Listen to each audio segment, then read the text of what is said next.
Kaixo, arratsaldeon, gaurko hitza beldurra izango da. Beldurra pasa behar dugulako?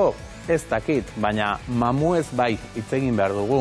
Ze mamua ikusita bakarren bat beldurtzen da, larritzen da, baina batzutan mamu horiek barruan ditugu. Eta batzutan gainera haragizkoak dira. Halakoetan zer egin? Aurki izango ditugu pistak. Lurrak berak ere batzuetan izaten du ikara. Dardar egiten du eta horrek gu beldurtu egiten gaitu. Dagoeneko ahaztu zaigu, halakoxea da ez, zoritxarrez gure bizimodua, baina gaur hilabete Turkian eta Sirian halako lurrikara bortitz hori izan zela eta milaka hildako utzi zituela. Hoiek badira kanpoko eragileak, baina norberak bere buruarekin ze beldur izaten dugu, ez ezagunari beldur. Horrela arrazoitzen dute batzuk arrazakeria. Seguraski ez ezagunari baino gure privilegioak galtzeari beldur diogunean, orduan sortzen da arrazakeria, eta arrazakeri horri kontra egin beharrean aritzen dira asko eta asko, batzuk gainera kultura eta musikaren bidez, eta horiek ere ezagutuko ditugu gaur. Eta beldurrik ez zaio izan behar, norbera den bezalakoa azaltzeari. Eta horretarako gainera, norberak barruan duen hori ateratzerakoan sorkuntzaren bidea aukeratzen du, eta horregatik besteengandik desberdintzeko ere beldurrik eta apurorik ez dela izan behar. Beraz, ikusi duzue, gaur beldurrak gainditzen saiatuko garela, eta horretarako aholkulari zein baino zein interesgarriagoak ekarri dizkizuegu.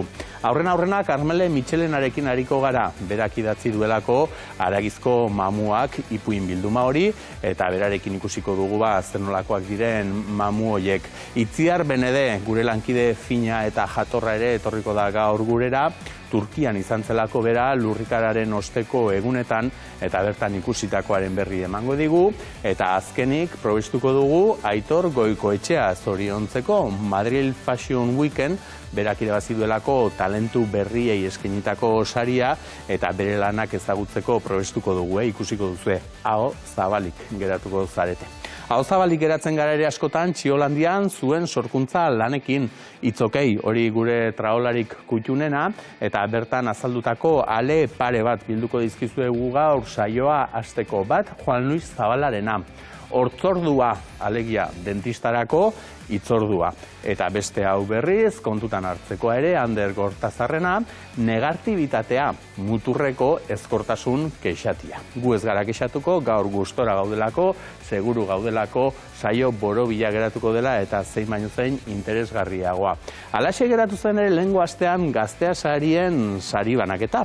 Eta bertan gainera fit berezi bat egin zuten, orain badakizue arrela esaten dela, bi artista edo elkartzen direnean, batetik Merina Gris eta bestetik Olaia Intziarte. Eta beraiek eskainitako abestian ere beldurraz ari dira, orentxe ikusi eta entzungo dugun emanaldi honetan alegia beldurrik ez dela izan behar, ez nola izan garen, eta nolakoak izan nahi dugun, edo nolakoak izaten saiatzen garen behintzat. Saiatzen naiz, Merina Gris eta Olaia Intziarte.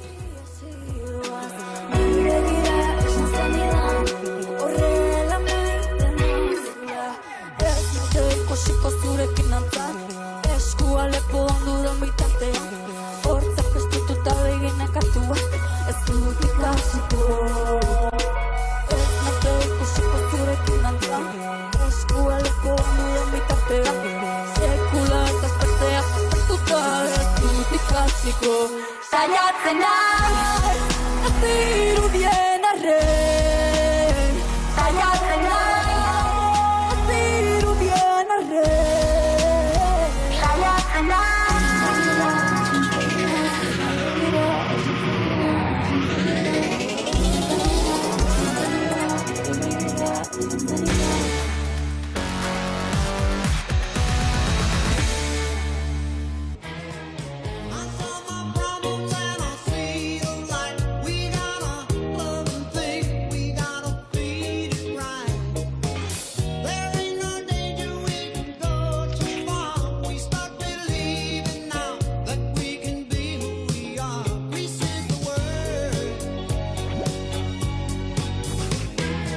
Ba hortxe gaurko asmakizuna, eta asmatu beharko genuke ere, ea hemen inguruan mamuren bat edo iratxo txikiren bat ote dabilen, danak nahita hala hitzartu dugula dirudielako, baina kasualitate hutsa da, liburuaren azala berdea izatea, Neroni ere berdez, eta Karmele Mitxelena ere berdez etorri izana, Arratsaldeon, Karmele. Arratsaldeon. Izango da horre, mamuren bat edo auskalo, iratxoren bat edo.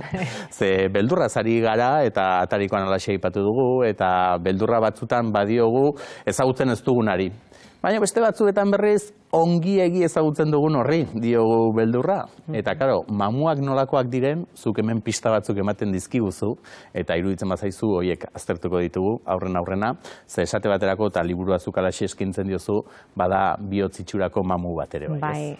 Bai, bihotzitxurako mamu hori izan zen liburuaren abiapuntua, eta, ipuin horretatik abiatuta, nire aitari idatzi nion ipuin horretatik abiatuta, sortu nituen beste 9 ipuin, mamu desberdinak, eta hoiekin osatu nuen liburua. Eta alakoetan batek erabakitzen du, mamuen gainean idatzi behar dut, eta ea ze mamu mota bururatzen zaidan, edo bapatean jabetzen zara barruan baduzula obsesio gixako bat edo mamuekiko denek badutelako azkenean edo atzekaldean olako mamuren bat edo beste.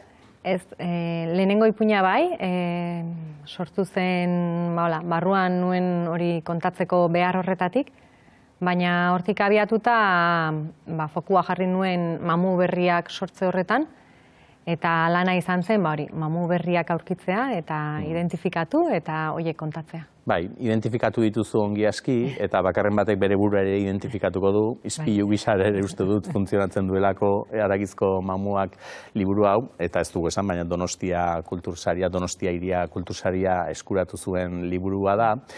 Zalantza bat ere etorri zain niri, liburua irakurrita da, eta da, mamuak ote dauzkagun barruan, edo mamuak ote garen? Galdera hona da. Nik uste dut pixka bat denetarik da, hola. Badirudila, ipuin horietan kanpoan daudela mamu asko, baina mamu horien hasiera edo mamu horien jaiotzeko momentua edo leku hori askotan gure barruan dago, ez? Egia da, askotan ez dugula ikusi nahi, eta beste alde batera begiratzen dugula, baina nik uste ondo begiratuz gero, gure barruan sortzen direla benetako mamu horiek. Bai, ze behar bada, salbuespena bada hil egingo nau izeneko ipuinak, ez?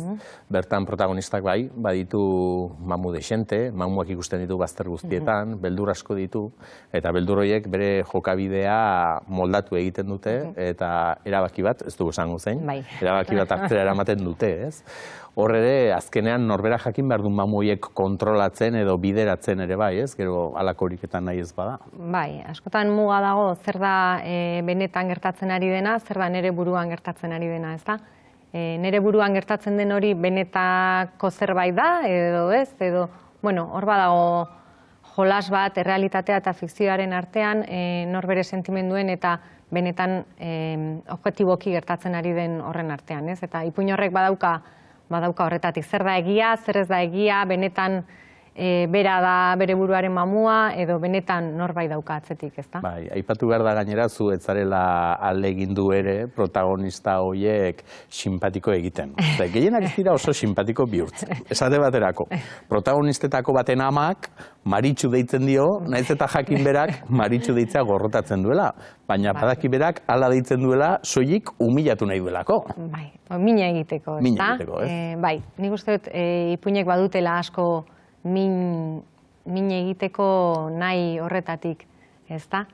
Eta bai, puntu krudel asko badituzte. Esan, gustatzen zait, jolas hori, ez? Baina nik uste dut, errealitatearen parte ere badela. Pertsonak askotan oso krudela gara, eta horrekin jolastea, askotan esan nahi ez dugun hori, esaten ez dugun hori, baina pentsatzen dugun hori, hor dago, ez da? Esaten ez dugun arren, gure krudeltasun hori barruan dauka. Bai, ze batzutan badira sentimenduak aitortzen zaiak direnak. Publikoan behintzat, kosta egingo litzaizkigugenak, badakigulako hor epai bat egongo dela, eta ondorioz errutasun sentsazio bat ere bai, ez? Eta horregatik horiek irakurritakoan, behar bada barruan bakarren bati ateko zaiolako irrifartxo txiki bat esan ez, Karmelek harrapatu nau, ez? Eta orduan horiek erresagoak dira, irakurtzea esatea baino, ez? Ze esate baterako bere bizitzaren prozesuan aurrera doana, ez? Eta pixkat nolabait ere badakigunean bere burua gaixotasunak badaude, burua galtzen arazten digutenak, eta azkenean izan ginenaren itzala baino izatera iristen ez garenean, ez? Eta horregatik batek momentu batean protagonista batek dio uste dut maite dudala soilik izan zenagatik, ez? Eta ez badenagatik. Eta jakinda gaitz batek kasu hontan, ez? Kanpoko eragile batek sentimendu hori aldarazi dizula hori onartzeak ere. Hori onartzea zaila da, baina nik uste asko identifikatuta sentituko dirala justu horregatik, ez? Egiatik asko duelako. Bizitza horrela delako. Pertsona bat modu batean ezagutzen duzu, zure ama, zure aita bizitza osoan modu batekoak izan dira, eta denborarekin zuk esan bezala, edo gaixotasunarekin, edo zartzaroarekin, beste pertsona batean bihurtzen dira, eta jolasa ere hor dago, ez? Lehengo pertsona berak izaten jarraitzen dute, orain beste pertsona batzuk dira, maitatu egin behar dituzu, maite dituzu, baina zergatik, ezta?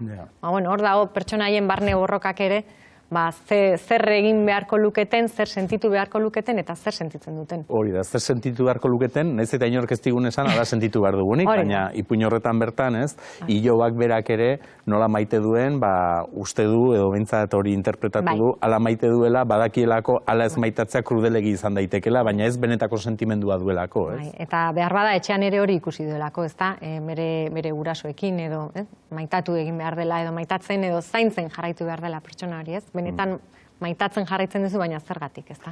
Eta gero batzutan disimulatu egiten ditugu, makillatu egiten ditugu, jakin gabe, zuk diozun bezala, makillaje merkea denean, kapa desente eman behar dela, hilebete batean edo ordu beteen buruan ez badugu makillaje hori erortzerik nahi, ez? Orduan, gero tentazio hori badugulako, ez? Geruzak jarri eta jarri, ea inorezten jabetzen. Eta askotan geure burua da, guk ez ditugu erantzunak ikusi nahi, edo ez ditugu sentimendu horiek azalarazi nahi, ez kanpora eta gure buruaren ere kaltegarriak izan daitezke, ez? Ikustea nortzaren benetan, zer sentitzen duzun benetan, ez? Ze gauza krudelak sentitzen dituzun, inork ez du pertsona hori izan nahi. Denaren zure protagonistek aitortzen dute hori, baina errutasun sentsaziorik ez dute. Esate baterako, ez, bikote bat bada apurtu dena, gizonak, alkoholaren bidea eta aukeratzen du, ez, bere penak eta tristurak eta nolabait ere leuntzeko, eta, ez du bizimodu egokiena aukeratzen. Eta haren bikote hoia jabetzen da, beak horrere izango zuela eraginik seguraski, baina ez dela errudun sentitzen, ez da errudun sentitu beharko ote luken gogoeta egiten duenean ere. Nik ez dakit oso argi, ez dut errudun sentitzen ez ote den. Nik uste dut, badagoela etengabe itxura egin behar hori, eta hori badela seinale, erruduntasun zantzu batzuk badituela barruan, ez etengabe disimulatzen edo etengabe ez beste itxura bat ematen egote horrek zerbait esan nahi du. Baina era berean arek ordaintzen zizkionean, oraindik ere bikote zirenean, afari guztiak eta gastu guztiak eta ordaintzen zizkionean, orduan ere errua handirik ez zuen. Eta kartera ateratzeko orduan ere, beak ordaindu nahi duenez. Hori da, ez? Batzutan lehen esan dut, errazago da begiak itxi eta, eroso baldin bazaude bizitza horrekin, jarraitzen dezu, ez? Baina era berean bere bikoteak beti ordaindu nahi zuen, bazekielako beti ordainduta bere burua beharrezkoago sentituko zuela, bere lekua horra aurkitzen zuelako, ez da, eta orduan izate bat edo ematen zion, ez, leku bat bikote harreman horretan. Eta bien artean bat zegoen alako tratu moduko bat, ez? Oreka bat, nik uste dut oreka bat dagoela, ez da, batek lekua aurkitzen du, zuk esan dezun bezala kartera atera eta hori, tiket guztiak ordaintzen, eta besteak, eroso dago, eta aprobetxatzen du egoera hori. Dena den bat da aitortzea zer garen, eta bestea daia krudelagoak izatea, eta hor urrats bat aurrera egitea, zesate baterako ni gabe ezerretzinela jakiteak osoago sentiarazten ninduen. Nik uste hori, pertsonaia beraren, ez dakit, gutxi sentitze horretatik, ez da, ni gutxi sentitzen naiz, baina zu ni baino gutxiago zaren ez, eta nik egiten zaitu danez, beteago sentitzen naiz, edo osoagoa, edo, Bai, eta gero badaude, horiek dira norberarenak, ez? Norberak barruan dituenak. Baina gero, egoera baten aurrean ere askotan, guk daukagun emozioa, izan pena, mina, tristura, horiek ere gorde egiten ditugu batzutan, eta esate baterako bada estena bat ere oso esanguratsua, ez?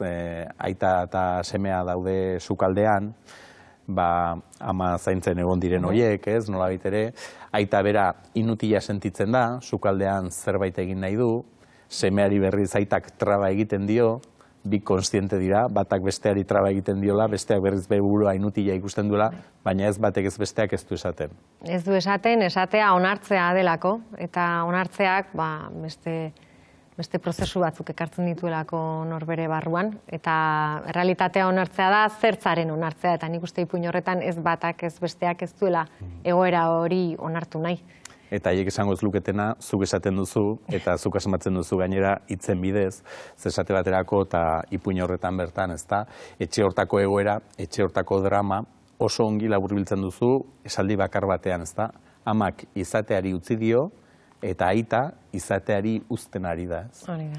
Bai, izan ziren guraso hoietatik, nola, izateari utzi duten eta izateari uzte horretan, zenbat aldatu den etxea bera ere, ez? Ama ez denetik, sukaldea ere, ez? Desastre bat egin dago, ez? Sukaldeak ez du, guk ez dugu berdin sukaldatzen, ama ez dagoenetik, edo gaietak falta dira, edo, ez? Badaude olako, bizitza, guztien bizitza ere aldatzen dijoala. Ama hori izango zen etxeko Andre eta etxeko Andre. Ze hitz jokoetan ere trebea zarela erakutsi duzu, ze ez dira beti berdina etxeko Andre biak elkartuta edo etxeko Andre bi hitz banatuta direnean, ezta? Ez.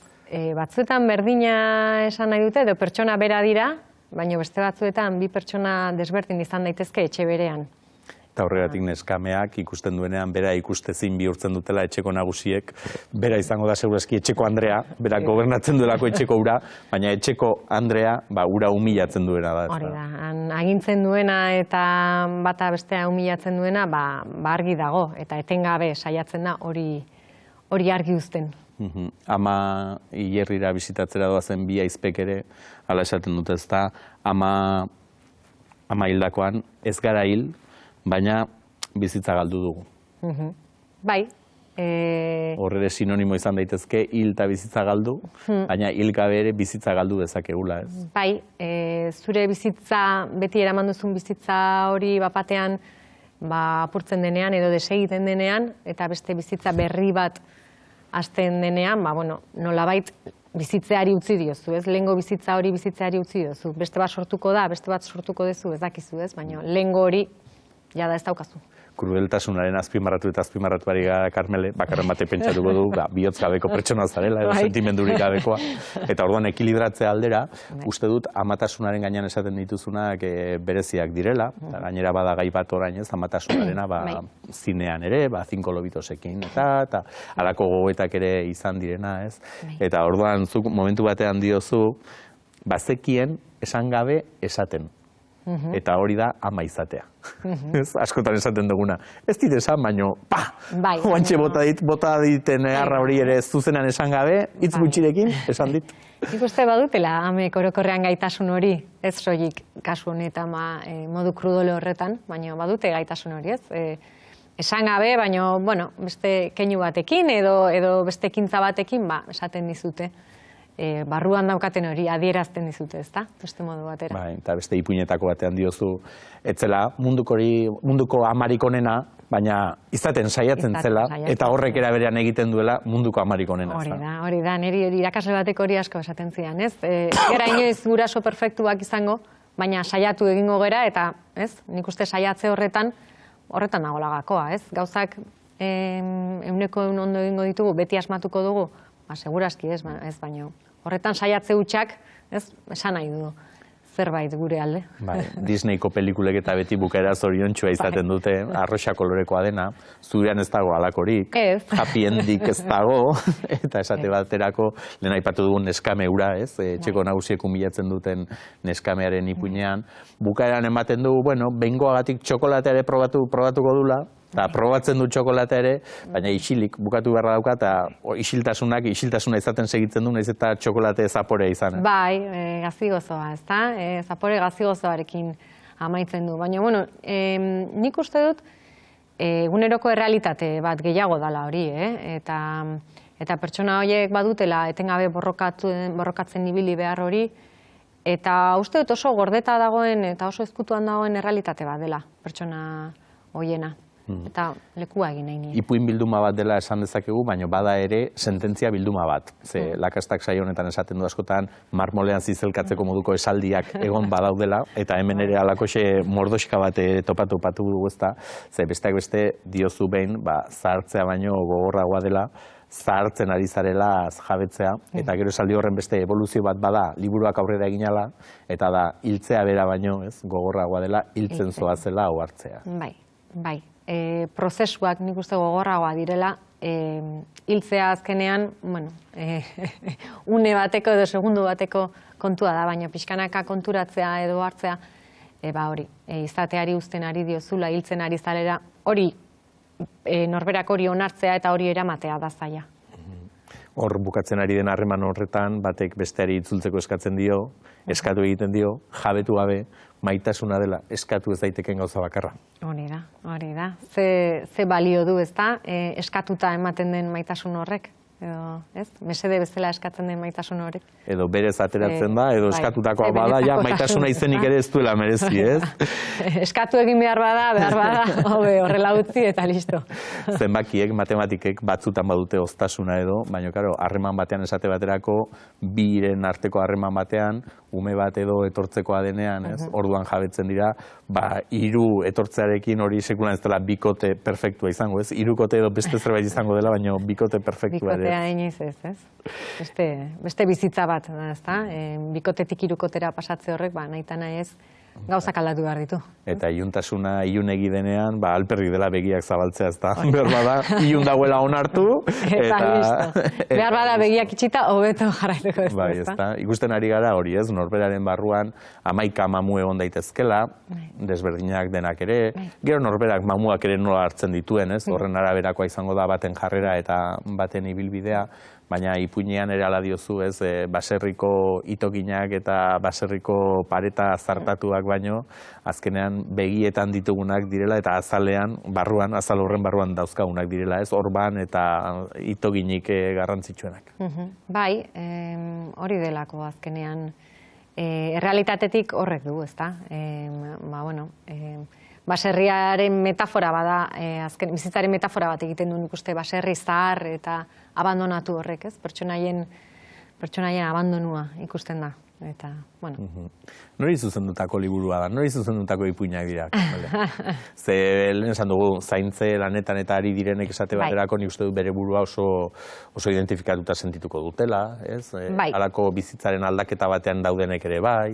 Bai, nik uste dut denetarik da, hola, eta edozein ipuinetan aurkitu daitekela eta empatizatu daitekela pertsonaia horiekin egunerokoan ematen diren egoerak direlako. Edozeinek bizi izan ditzaken egoera batzuk dira, bai heriotza, zartzaroa, gaixotasuna, orduan nik uste dut alde horretatik irakurlea izan daitekela edozein alde horretatik, ez? Egia da, eskatzen duela prestutasun bat gai horiei buruz hitz egiteko gogoa edo batzuri egia da gogorra egin zaiela, hain gordinki hitz egitea gaixotasunari buruz edo amatasunari buruz, ezta? Benetan min hori barruan daukazunean, zaila da horri. Batzutan denbora eman behar zaila min horri, ez? Gero horren gainean gogoeta eta egiteko. Eta dena den usteak ustelak direla erakusteko ere balio du. Ze esate baterako zerraldoaren aurrean dagoenak, bihotza ezkerraldean dagoela eta halako marrazten dugun itxura daukala, horiek ere okerrak omen dira, uste okerrak.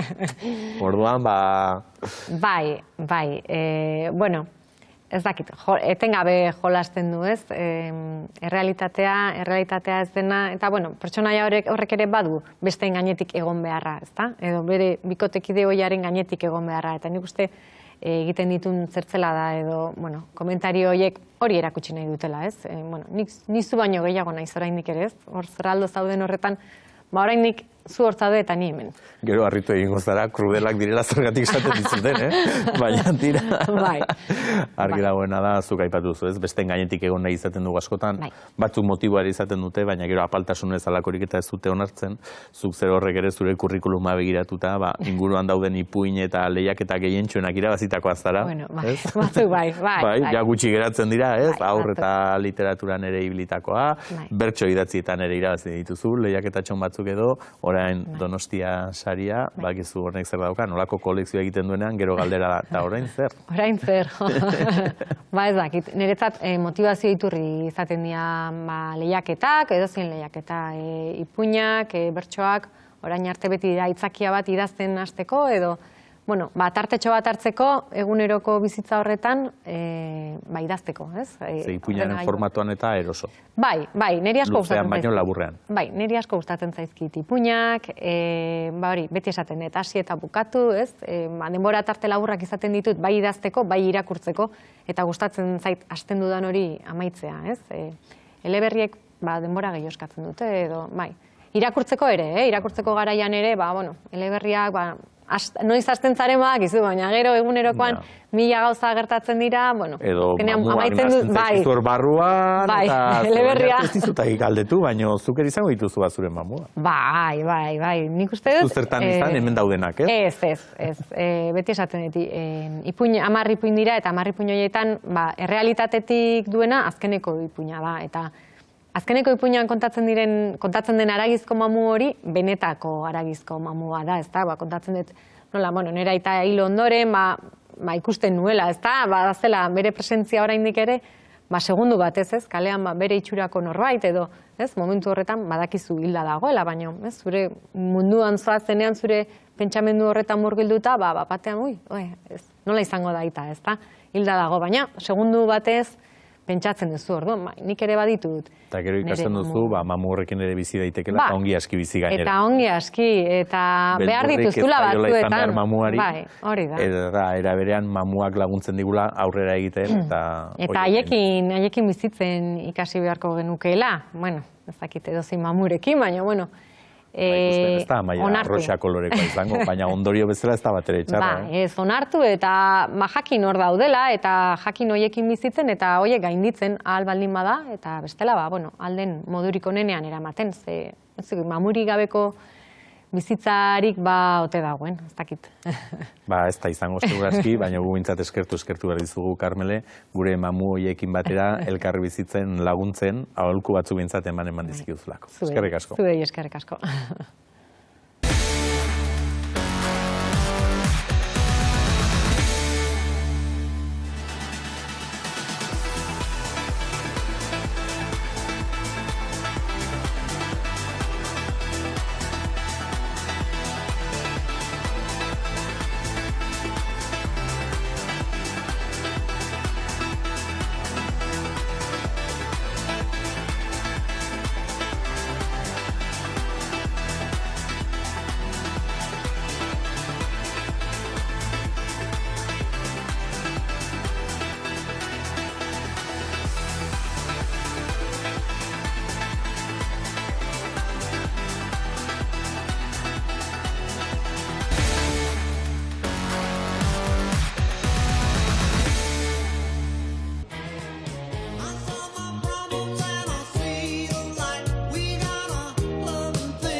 Antakia hirian, hiri hori erabat suntsitu dago, ikaragarria da, badirudi zaudela, bagizu ez, munduaren akabera, kontatzen duten pelikula horietan, baina, ara joan aurretik ikusten ari nintzen Last of Us seria, zakite ikusi duzun. Bai, ikusten ari naiz, bai.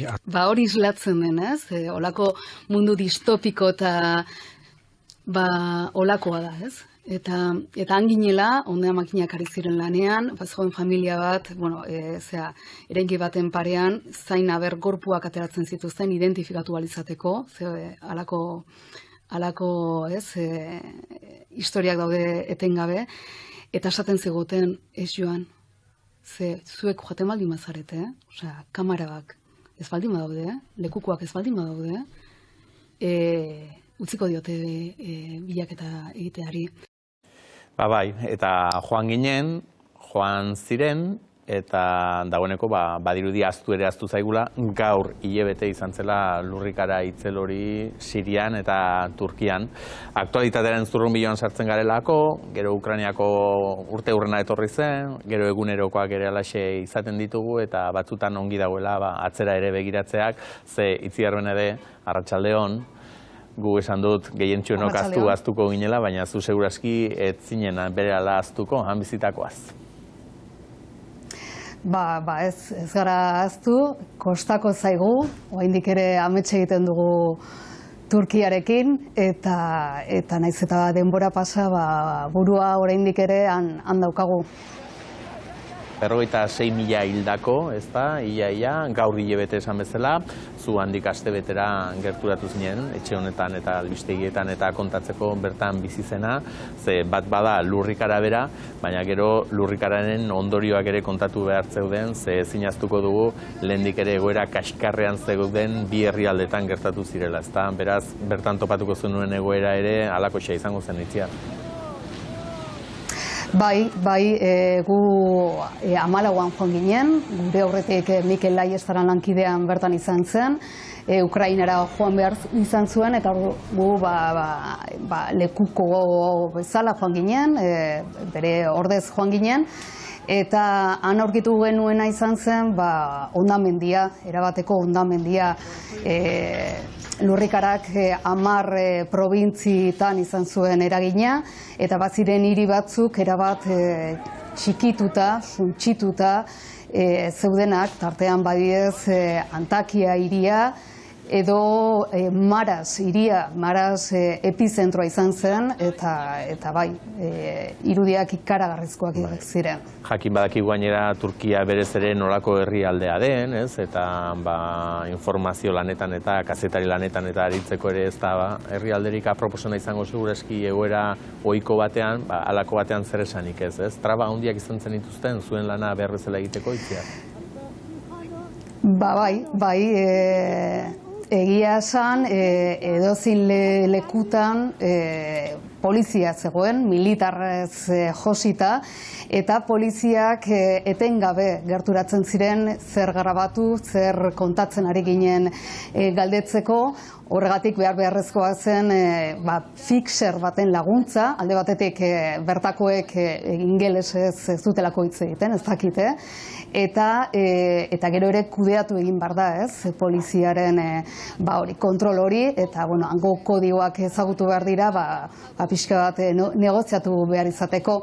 Eta tartean gertatu zitzaigun guk nahi genuen, umeen historioa kontatu, ze ume asko umezurtz gelditu dira, beste batzuk oso egoera zaurgarrian, guk asko ikusi genituen kalean, bakarrik, etxerik gabe, deus gabe, inongo laguntzarik gabe, eta ezin izan genuen historia hori kontatu, ez zegoen modurik hori grabatu ahal izateko, berehala etortzen zen polizia, eta gero ere gertatu zitzaigun adibidez Maras hirian hilerrira joan ginen, aurreko egunean beste kazetari talde bat halako zerbait grabatzen saiatu zen, poliziak material guztia hartu eta kanporatuak izan ziren herrialdetik, hori jakinda, gure ohiko kamera utzi eta iPhone batekin grabatu genuen, beti ere bertan hilerrian zirenen oniritziarekin, eta ja bukatze arginela, polizi bat gerturatu eta dena borratu zigun, iPhoneak hartu, dana borratu zuen, baina etzen konturatu halakotan gorde egiten dela karpeta batean, edo zakarrontzia deitzen den karpeta horretan, eta hortik berreskuratu ahal izan genuen material guztia, eta bueno, hortik alde egin genuen, horreka batean. Arek etzekiena zen Itziar naparra izan da burugorra, eta helburu bat duenean ura beteko duela. Burua bai gogorra, baina bihotza biguina pentsatzen dut, hemen irudi batzuk ere ikusten ari gara, ez da Antokiakoak, bertakoak, eta ikusten da lehen umeak aipatu duzu grabatzen ez zizuetela uzten, baina hor ikusten da, ez da ume bat gerturatu zitzaizuela, eta desgrazi guzti horren barruan, deigarria esan behar nuen, gogorra ere egiten zaigu ume horren irrifarra, ez da? Ez nolako besarkada ematen dizun, momentu batean besarkada sentitua, eta gero batez ere bere baloiarekin irrifartxu nola segitzen duen jostatzera. Bai, egia esan, hor lanean gaudela, saiatzen zara ez, halako babes neurri hori hartzen, edo distantzia hori hartzen, ez dakit, bada lan egiteko modu bakarra, ze bestela ezingo genuke, ez, halako errealitate baten aurrean lanarekin jarraitu.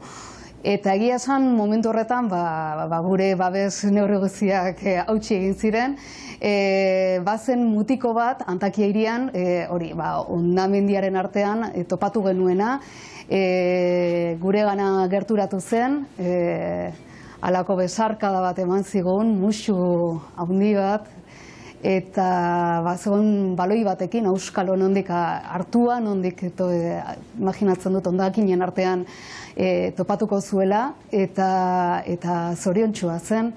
Eta hor konturatzen zara, maitasunaren hizkuntza ze unibertsala denez, ez genuen elkar ulertzen, baina ulertu zineten, alaxe da. Izan ere, aipatu dugu ez da, Maras herrian hierria erakutsi zen igula, hildakoak esan dugu milaka izan zirela, ez da, baina ezineztuko dugu bizirik ere geratu zen jende asko egon badauela, eta haietako gainera etxegabe eta halako baldintzetan, ez? Eta adanan esaterako alaxe erakutsi zen igun, ez? Etxe bizitzarik gabe eta ezer gabe geratu direnak nolako kanpalekuetan eta gero pilatu behar izan zituzten. Bai, azkenean hori da oraingo drama, ez? Behin lurrikara gertatuta, orain galdera da zer egin, ez? Etxerik gabe eta deus gabe geratu diren milaka eta milaka familiei eta pertsona horiekin.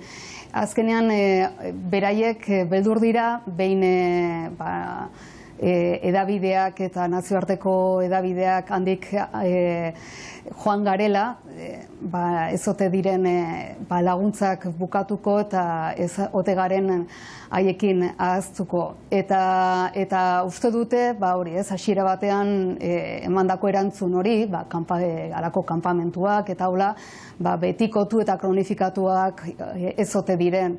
Ze azkenean Erdoganen gobernuak hitza eman du, erekin berriak egin dituela. Urte beten esan du, hala agindu du, ez da, urte beten buruan eraintxitako guztiak berriz eraikiko dituela, kostako zaio. Bai, horre ere kontuan hartu behar da, tartean hauteskundeak daudela, eta lurrikara honek ere, lurrikara politikoa ekarriko duela, seguruenik, eta, bueno, jendea oso haserre dago, ez, nola kudeatu den guzti hau, bai, aurretik nola kudeatu zen, lurrikara aurreko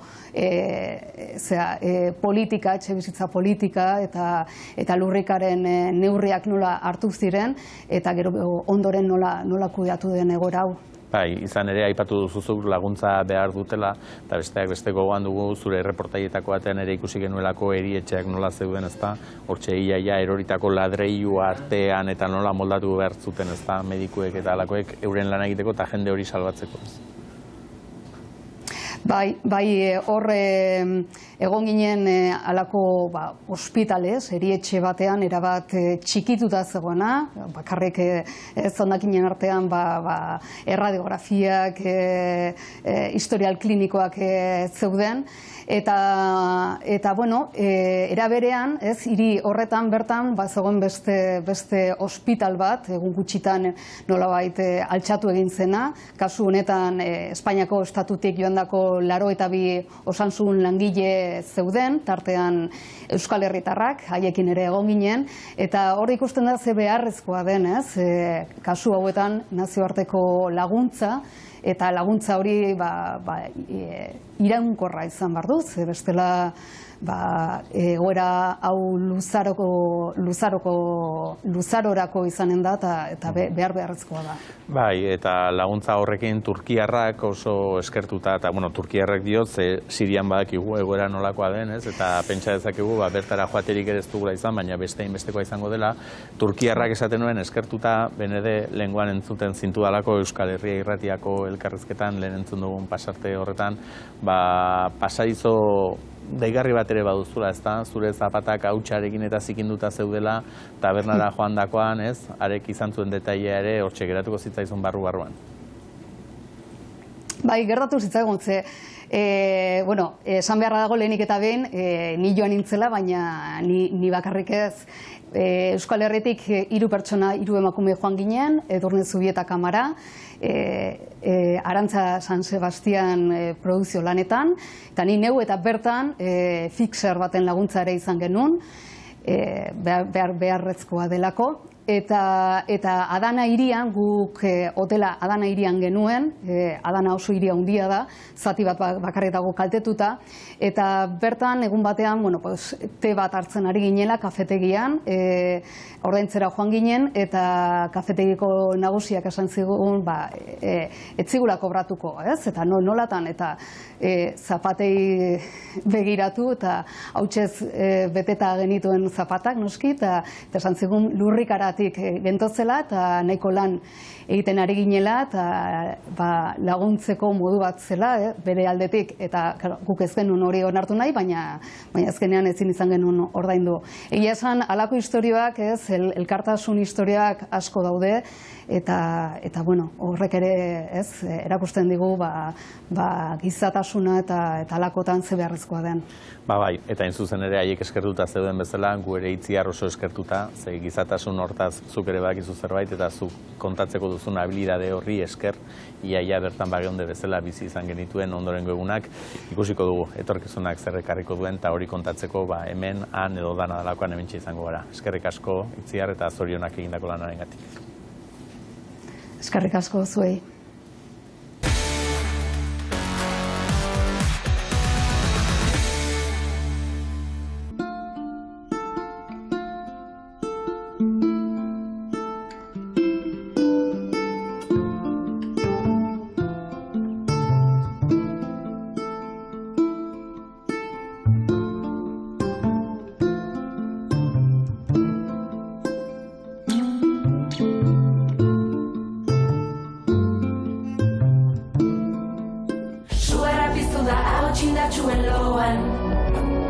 Aurreko plazan renkopla dauzkagu ahoan, bideak doinuak dara matzagu golkoan, biarri berriak lamuzaren ondoan, bideak doinuak dara matzagu golkoan, biarri berriak lamuzaren ondoan.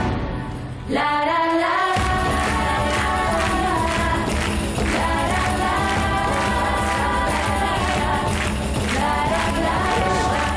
Neomaken doinuarekin Afrikara egin behar dugu, ez? Badakizue, Afrikan badela, Afrikan ez, Bilbon, bada, Bilbo zuriaren ondoan, Turet detektibean lirika garaian, eleberrian aipatzen da bezala, Afrika txiki bat, hortik nahasketa ez da, San Francisco auzoan, badakizue auzo hori dela jendearen jatorriari begiratuta bintzat, Bilboko auzorik anitzena eta desberdinena. Aberastasuna bertan dago, makina bat kultura daudelako toki berberean elkartuta, eta bertan badaude 4 musikari, beraien musikaren bidez, bere mezua zabaldu nahi dutenak, baina badakizue eta hasieran aipatu bezala askotan desberdina den horri, beldurra edo izaten diogun horrekin, batzuetan langa hori gainditzea kostatzen zaiela ba. Aitor Zabaleta lankida egonda haiekin. 4 musikari afrikarrekin elkartu gara Bilboko San Francisco auzoan. Beto Esnai Angolakoa da, Den Jaman Senegalekoa, DJ Slindays Kongokoa, eta Santos Walker Ekuatore Gineakoa. Soinu anitzak nahazten dituzte, reggae, hip-hop, rap, afrobeat. Kezka ordea berbera da 4 ahotan. Aukera gutxi dago beraientzat, zaila da lekua egin eta ezagutzera ematea.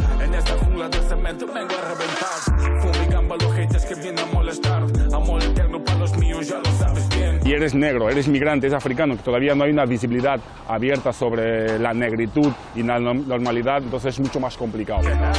Lo mío es auténtico, estoy sonando de Bilbao hasta México. En Angola la gente baila con locura. Uno se tiene que mover bastante y si no tiene contactos muchas veces no acabas de aparecer por ningún lado. Con este flow juntos lo vamos a lograr. Lo bueno ya está allí, no hay de qué preocupar. Fluimos duramente y se puede notar. No hay radio que ponga su música, ni sale por la tele. No hay nadie que le da la mano para poder avanzar. Lo intentamos porque sales en un mundo donde no te conocen prácticamente. Beto ez nahi duela 23 urte etorri zen Angolatik Bilbora. Oso ezaguna da San Francisco auzoan. Abeslaria ez ezik erropa diseinatzailea ere bada, denda txiki bat dauka. Etorkinak, etxerik gabeak, baztertuak, ahotsik ez dutenak dira bere abestien protagonistak. Ekintzaile soziala dela dio.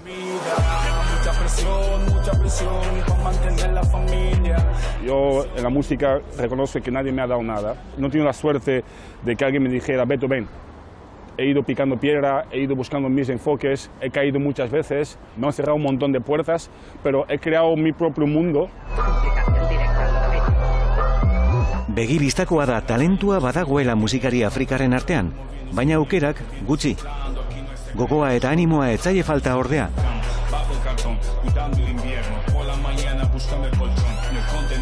Con muchas ganas, ahí estamos. Creo que son momentos de difundir todo lo que uno está preparando, todo el arte y compartirlo.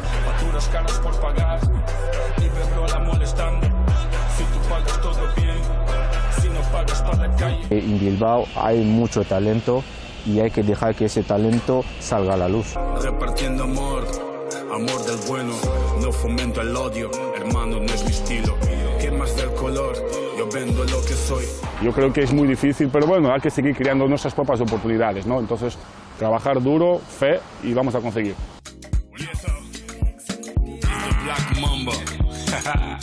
Martxoko azken asteburuan Bilbao Danba Festivala egingo dute. Eta hori izango da aukera Afrikarrek egindako musika entzuteko.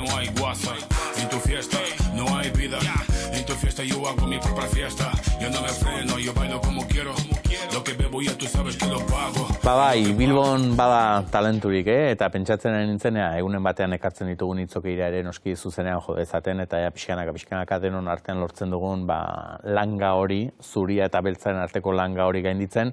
Bilbon bada talenturik, baina Basaurin ere bai, ze azken aldian, pentsatzen naiz, bi sari, biak ere zer esan handia eman dutenak, Basaurira joan dira, Arratsaldeon, Aitor Goikoetxea. Bai, kaixo. Batetik, 20.000 especies de abejas pelikulan protagonistak ere Basaurikoa delako, eta zuk zer horrek eraman duzulako, Madrilgo Fashion Weekeko talentu berriei eskinitako saria. Beraz ez baino den zorionak. Bai, eskerrik asko. Egia da, amets bat bezala bizi nuen egun hori, eta oso eskertuta benetan. Balio izan du sariak gainera, ze moda munduan eta buru belarri da bienak ezagutuko zuen zure lana, beste batzuk behar bada ez genuen ezagutzen, eta guk saio honetan badaukagu kolaboratzaile bat Jokin Aierre Garai, eta berak emantzigun pista zure lana nolakoa den. Beraz, ea ados zauden, berak egin zuen deskribapenarekin. Zerbait oso ondo egiten badu da puntua lantzea.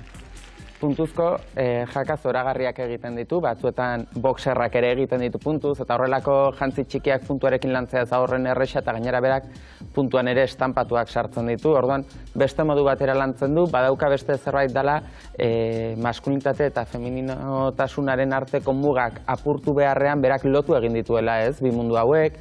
Eta orduan, beste maskulinitate bat aurkezten digu, nahiko transgresorea, homoerotismoarekin ere jolasten du, batez ere bere aurkezten bideoetan, eta bilduma honetan, adarrak deitzen den bildumagatik jaso du saria, errituekin, jantzi tradizionalekin jolastu du, eta hor badauka sormena hunditik atera den bildumak koloretsua.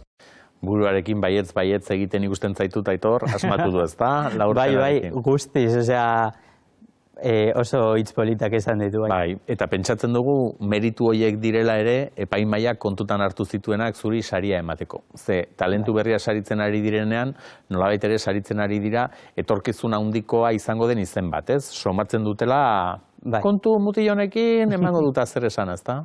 Bai, egia da beraiek agian ikusten dutela nik nire proposamenean egia bat. Orduan, azkenean, ez dakit, proposamen ezberdin asko egin dezakegu gazteak, baina benetan beraiek zentzua bilatzen dute arropan. Adarrak bildumarekin irabazi duzu, eta zuk esan duzu, autentizidade asko dagoela, zezuk ere zure lanetan egiten duzu, zutaz hitz egiten duzu. Zure historiaz, zure bizitzaz, gure kulturaz, ze Bartzelonan eta ikasitakoa zara, baina berriro itzuli zara, Basaurira, berriro itzuli zara etxera, ez? Horrek daukan konotazioarekin. Eta adarrak honetan adibidez ikusten dugu hori, artilea erabiltzen duzula, ezta?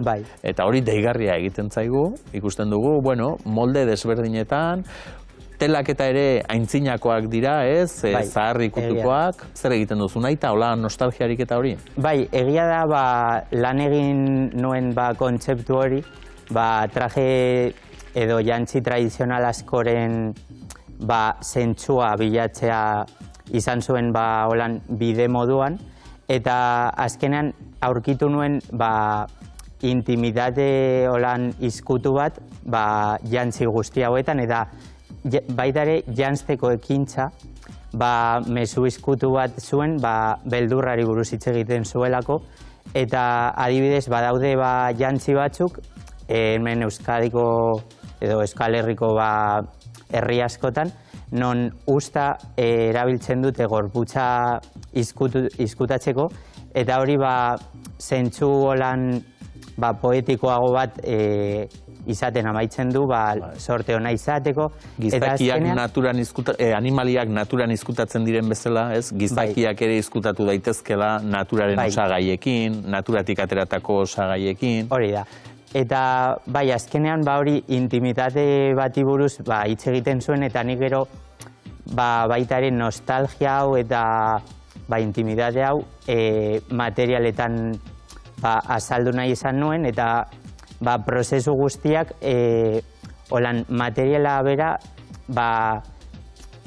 bakarrik hitz egitea zuen mezu moduan, eta berek erabakitzea zein itxura izaten duten amaieran, eskuz interbenitu nuen, eta ura erabiliz, holan denbora azkartzen holan arroparen prozesuan, eta hori izan zen. Tradizioak gainera batzutan uste dugu gogorrak direla, ez? Eta batez ere Euskal Herrian, ez? Ematen duzuk pilotarien galtzak ikusten dut maiz erabiltzen dituzula, Madrilen ere ala ikusi zitugun gaur ere bai. Tradizioetan ematen du, ez? Gogortasuna eta hola behar duela, baina zuk hori aldatu egiten duzu. Hori da. Eta esaterako bideoan, kolekzioa ezagutzera emateko bideoa egin duzunean, orain ikusiko dugu, maskarekin jokatzen duzu, posturekin, hor badago beste sensualidade bat ere horren atzean, ezta? Bai, guztiz. Eta egia da, azkenean ni badakit zein den nire publikoa edo nire bezero printzipala, eta hori izaten da beti nire komunikazio bide egokiena, eta azkenean gizonek, LGTB gizonek dira nire bezero printzipala, eta baita ni horren parte naiz, eta azkenean modu erreal batean komunikatzeko edo arropa kontekstu batean jartzeko erabiltzen dut guztiz identitate hau. Egia da, gehien bat gizonek jazten dutela zure arropa, baina zuk aldarrikatzen duzu arropak berak ez duela generorik, ez? Eta izan daitekela batentzat besterentzat. Azkenean genero hori ni bezeroak jartzea dut helburu moduan, orain arte gizonak izan dira gehienezkoak, baina emakumeak azten ari dira nire proposamenean interesatzen. Bai, eta gainera aipatu behar da, bezeroak asko dituzula, ze zuk ikasketak bukatu, zure marka propioa sortzea erabaki, Aitor Goikoetxea, ez? Eta interneten sartzen denak ere aitorgoikoetxea.com bertan ikusiko ditu bilduma batzuk, orain aipatuko ditugunak, baina aipatu behar da, hilabete bakarrean, lan guztia saldu zen dituela. Bai, egia izan da, Espainian kanpo, holan exito moduan izan zen, ze azkenan uste dut jendea Espainia kanpoan moda gehiago ulertzen du edo... Tradizio gehiago dago behar bada. Bai, eta azkenean guztiz pozik amaitu nuen hasiera hauekin. Artilez egiten dituzu baita barruko arropak ere. Kalzontzilloak, gosaria, araxe jarri duzu, izena bildumari, izenak ere euskerazkoak jartzen dizkiozulako, pixkat zentzu hortan, etxean, lasai egoteko, gozaltzeko, hori, kalzontzillo erosoak, eta beroak izango dira bentsat. Bai, azkenean, artila erabiltzea, prozesu moduan interesgarriena iruditzen zait, ze azkenean, modu infinituan proposatu alduzu, eta hori da, artila ezberdinekin edo bakar batekin, kolekzio oso bat egin dezakizu estrukturak aldatzen edo hori, lan egiten duzun modua, infinitua dela uste dut, eta gizona ausarta zara, Aitor, gainera, ze esan dugu zutaz hitz egiten duzula, eta bizitzaren pasarte batzuk ere badaude lehen aipatu bezala gogorrak izan daitezkenak, ez? Eta zure kasuan bada aitaren heriotza, ez? Orain 10 bat urte, aita hiltzen da, eta zuk bilduma bati izenare laxe jarri duzu, aitarekin afaltzen. Hori da, azkenean ni hau nire unibertsitate amaierako proposamen bat izan zen, eta uste izan nuen, azkenean diseinatzaile moduan, zentzu bat eman behar nuela nire diskursoari, eta hori nire barnean begiratzea behartu egin zidan, eta hori izan zen nire modu errealena, horrela diskurso bat izateko, eta baita ere holan unibertso bizuala argi izateko, ze beti lan egiten dudanean, emozioak eta ezagutzen dudana, prozesuan asko erresten dit. Jabetu zinen gainera aita ezagutzen zenuela batez ere mai inguruan emandako une hoiei eskerrez, bestela ez ezagun bat zela, eta hortik izena, eta hortik omenaldi hori, aitari egindako omenaldi politi hori. Baina gero gure lurrari ere omenaldi egiten diozu, Gernika izeneko bilduma bat ere baduzu, Gernikako ez bombardeaketan oinarrituta, bakarren bate pentsatuko duen bezala, baizik eta azokan bertan. Bai, egia da bombardaketa horri azoka egunean gertatu izan zen, eta guztiz modu holan ez dakit positiboagoan planteatu nahi nuen momentu hain tragiko hori, eta azkenean holan barazkiak eta herri horren holan sustraia zirela eta modu poetikoago batean lan egin nahi izan nituen, eta oso interesgarria izan zen estanpatuak eta koloreak ulertzeko eta berriro interpretatzeko. Arrantzalei ere erreparatu zenien, ez da, baskoko edo, ez, kostaldean, eta jazteko moduari, eta... Bai, hori beste kolekzio bat izan zen, non artila izan nuen helburu moduan, eta estrukturak kontzeptuarekin guztiz argi etortzen ziren, eta oso interesgarria iruditu zitzaidan, ze ni txikitatik mundakan egon nahi zudetan, eta azkenean Bermeoko kultura hori Eta mundaka esan duzula, mundakako atorrei ere beste bilduma bat eskaini zenien, Atorrean denak ere joaten dira, txuri-txuri eta, ez? Balako antzuk ere, hortan oinarrituta ikusten dugu beste bilduma bat osatu zenuela, ez? Bai, azkenean, ni txikitan hola janztea momentu divertigarria izan zen, baina urteak basa ondoren beste modu batez ikusi nuen esperientzia guzti hauek eta asko inspiratzen. Txikitako pasarteak aipatu dituzu, dexentetan. Zuk txikitan argi altzen nuen, hontan bukatuko zenuela, Aitor? Egia esan nire ingurua guztiz argiago izan zuen, ni baino, ze azkenean denak diseinatzailetik eta jartzen zidaten gainean, baina azkenan ikusi nuen, diseinuan nire kreatibitate guztia holan lotzeko modu egokia zela niretzako, eta baita ere azkenean moda oso superficiala dela iruditzen du, baina ni honen puntu artistiko hori lan egin nahi nuen eta gehiago jakin nahi nuen, orduan horretan nabil. Eta ausarta zarela esan dut lehen, zure bizitza hitz egiten duzulako, zure lanen bitez, ausarta ere bazara, hain gazte izanagatik ere, zure marka propioa sortu duzulako, eta hori ez dakit oso ohikoa izaten ote den ere, ez da, moda ikasleen artean. Bai, egia da ez dela oso ohikoa, eta, azkenan uste dut, nire ingurua edo, sare sozialetan, jarraitzen nauten pertsonak entzun egin ditut, eta azkenean demanda bat zegoen nire lana beraiengan heltzeko, eta azkenean... Horrek animatu zintuen, ez da? Bai, guzti. Lehen esan dut gainera etxera itzuli zarela, basaurira, asmoa zer da, hemen lanean segitzea, edo nazioartean lehen aipatu duzu, bezeroak ere nazioartean badituzula, non duzu jo muga, Aitor?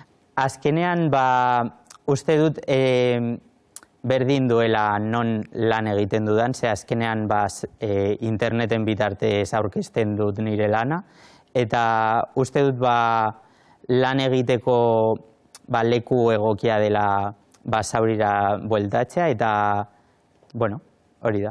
Hori da, begira, sariak balio izan du, batzuentzat behintzat zure lana ezagutzeko, eta hemendik aurrera ja fitxatuta zaudenez, adi jarraituko dugu aurrerapen horiek nola doazen, ze benetan jende ausarta gustatuta miresten dugu. Beraz, eskerrik asko, Aitor. Eskerrik asko. Eta ikuslei, gogoratu, bihar ere gaur bezalaxe bostak aldera, txirrindulariak bukatutakoan etorriko garela, beraz, ordura arte, txintxibili, eta ongi izan.